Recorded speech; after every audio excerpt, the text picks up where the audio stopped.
Bonjour monsieur. Bonjour. Ça fait un bon moment qu'on ne vous ait plus reçu sur nos chaînes. Monsieur Alphonse, vous avez vu comment les élections se sont passées au Togo il y a presque 2 semaines, on dirait. Les résultats se sont sortis. Quelle est votre appréciation à ces résultats qui sont tombés et que l'opposition n'a que les 1-1, les 2-2 de ces résultats? Monsieur Ronield, je tiens à vous remercier parce que ça fait longtemps qu'on a pu faire ce genre d'interview. Mais c'est le moment palpitant en tant que citoyen de base, témoin fifiré de la politique, que nous pouvons quand même porter nos regards réquisitoires de ce qui s'est passé. Mais je vais vous dire que c'est tout un mascarade, bourrage des urnes, hein, parce qu'on ne peut pas admettre que quelqu'un qui nous a gouverné, chef famille, un clan, 36 ans et 19 ans, aurait pu avoir ce score.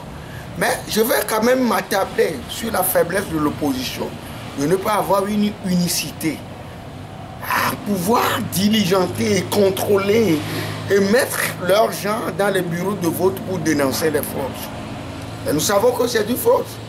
Qui peut encore oser voter unir de la sorte? Mais ils le savaient. Mais il y a toujours l'hésitation pour proclamer le résultat définitif. Mais attendons voir.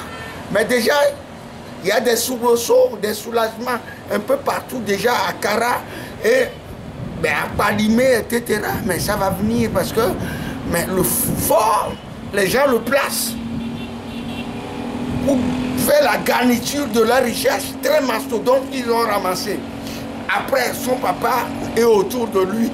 Mais c'est lui la foire d'empoigne, c'est lui la difficulté majeure. Il doit pouvoir comprendre et se démarquer et s'enlever de ce système. Mais je ne vais pas dire qu'il est assez sage, vertueux. Je ne vais rien dire en tant qu'Alphonse, un bas peuple. Je m'en... Monsieur Alphonse, vous aviez écouté et vous avez su tout ce qui s'est passé au niveau de l'Assemblée nationale du Togo, qu'il y avait eu une nouvelle constitution. Et la constitution a été... le chef de l'État a promulgué cette constitution il y a quelques jours. Quelle est la réponse à votre niveau de cette constitution? Je croyais que le chef de l'État allait rejeter cette promulgation. Mais nous sommes à l'étonner qu'il a promulgué. Non, c'est dire que quand on parle du lourd, on voit ça que c'est la même pipe et la même tabac parce qu'il a le consentement de pouvoir faire de ce pays une dynastie prolongée à longue vie et il veut faire le Togo en tout un boulevard. Mais ils ont oublié qu'il y a des pépinières de la politique qui vont s'émerger, qui vont leur demander des comptes. Je ne vais pas trop épiloguer, mais c'est non avenant. Ce qu'ils ont fait, c'est du blasphème. Non, mais ce qu'ils ont fait, c'est crime de lèse-majesté. Merci. Et ces députés qui ont fait cette forfaiture-là, qu'est-ce que vous leur direz? Mais je vais te dire que c'est une assemblée colore, monocolore. Excusez-moi, c'est une assemblée monocolore qui sont à la sorte parce que leur richesse vient de quoi? Unir. C'est des gens qui sont tellement chichiquement riches. Hein. Et ils se moquent de nous les pauvres, qui mangent comme une fois dans la journée. Mais Fort ne sait pas ce qui se passe dans ce pays, mais c'est la misère, la paupérisation qui va nous faire soulever.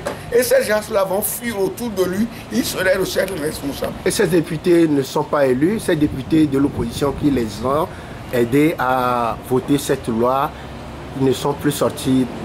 C'est que la population ne les a pas votés. Et ils sont laissés dans la main comme ça. Non, mais tu sais, mais c'est un parti de phénix. Ils ont l'habitude de changer de plumage. Ils ont encore changé de plumage.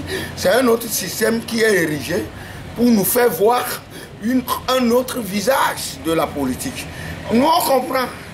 Mais il faut que le Togolais table sur sa conscience ce que nous pouvons faire pour sortir ce pays de la bourbière et de l'ornière de la souffrance. Cette lutte va encore durer après 30 ans? Non, mais je vais te dire une chose. Mais ça ne va pas aller jusqu'à 30 ans. Parce que le Togo a une conscience amertume. Si ça ne va pas, il va s'énerver, il va s'égrener de colère et que c'est la rue qui va résoudre le problème. Nous n'avons plus confiance à nos partis politiques aujourd'hui, mais ils sont toujours nos abattateurs. Mais ceux qui vont le faire mieux, ceux qui vont nous parler mieux, nous incarner, nous allons les suivre. Merci. Merci beaucoup, M. Alphonse. Ouais.